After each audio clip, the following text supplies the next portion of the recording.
So let's look at the actual scalloping here. I have my fretboard firmly attached to the table with some distance underneath it. And now you might go, isn't he going to protect the frets in any way? Because what you can do is put tape on the frets, and you do that by just taping it over and then using a little knife to cut on both sides of the fret, and you can do that several times to protect the fret. And what, in my experience, I did that in the beginning, but what happens is that you touch, for me at least, I touched the tape just a couple of times and it's gone, because a piece of tape, even if it's duct tape, just disappears the minute you touch your file up against it. So I'm not protecting them, and I just don't make mistakes because I don't use a lot of force when I do the scalloping. What happens is the file, it's hard to see here, the file actually touches the fret but not the top of it, so you get some contact here with the fret. But if you use a fret rocker, if you go to Google and type in fret and then rocker, like in ROCKER in one word, you'll find a little tool that you can use to measure whether or not your frets, it's inexpensive, and you can measure whether or not your frets are leveled or not. And what I did was measure the level of my frets in the beginning and then afterwards, and I found now several times found no difference. So it's not that I'm wearing down the frets by not protecting them. This is just the way I do it. If you feel like it's the right thing for you is to use the tape option, then do it. And I guess you can also find videos on that on YouTube. What I'm going to do now is scallop the top fret, and then you might ask, how do I know how low I should go when I'm done with it? And the best way I can give you here is to use a picture, and you'll find several of those on my website. But to use and a link underneath this video if you're watching it on YouTube or another video channel, and then to use an image of a scalloped fretboard from the side here that will show you or give you an impression of how the curves look up here. And I'll be sure to give you lots of images so that you have a really good impression of how that looks. And then you use your eye. It's of course it's a craft, but it's also an art. So then you just go ahead and do it, and then look at the picture, compare that to your work all the time, and then go for that. So let's begin, and let's deal with the rest of it as we go. When I put my fret down here completely straight to the fretboard and start filing, I use my finger here and push the file just a bit on my finger, so I can do it in the middle completely. And then I just begin here, and right now, sorry, I just pushed the camera foundation there, sorry for that. Then I just move my file back and forth. This is a no-brainer. But what happens is, you can see that the fretboard is not flat.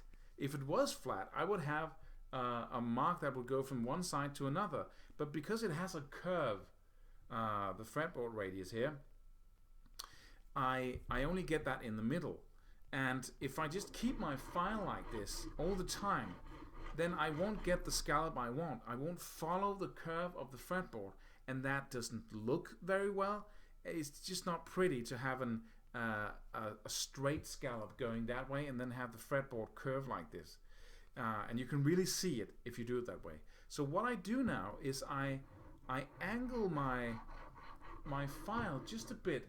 So I lift it up and push it down just a bit like that to follow the curve of the fretboard. And now you might go, but how do I know how much I should do it?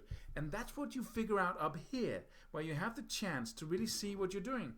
And it's also easy to see when your file is in contact with the point out here and when it's not, if you look at it.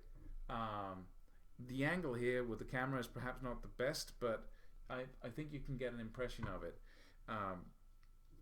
So you simply just move your file just a bit back and forth like this, up and down like that, as you go.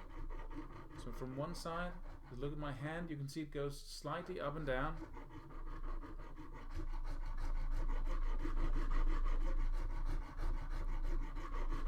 And then you just keep it going here. And then I can just inspect here and see, you can see right out here, I don't know if you can see it, it doesn't go completely to the edge of the fretboard, and it doesn't here.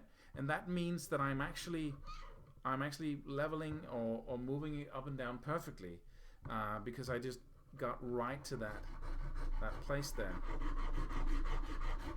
And then remember the finger there all the time, so I get a perfectly, I keep my file in the middle of the fretboard. I have no idea how this sounds in the mic, but let's just assume that you can hear what I say. Then I go back and forth, and you might want to put on some music. Have a great time while you do this. Enjoy the work as you do it. Inspect it often. See what you're doing. Remove the file often so you know what you're doing. The worst enemy of this process is to be impatient. Do not be impatient. If you get impatient, just do something else. Move away from it. If your arm hurts or you think it's a hard job, then just take a break. Do not get impatient, because impatience will make you hurry, and you don't want to hurry. You stop inspecting your work as often, and it's just not a good idea.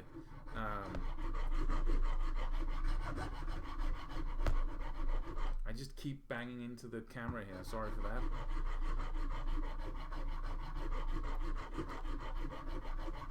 And so I keep doing that. Now I have a nice little groove there. You can do a whole fretboard like this in a day, 8 hours, just and then you end up with a fretboard that you have put the varnish on and everything's ready to do a second coat and so on. But you need a day to do it properly. And as you can see, I keep moving my hand up and down here, supporting it with the finger.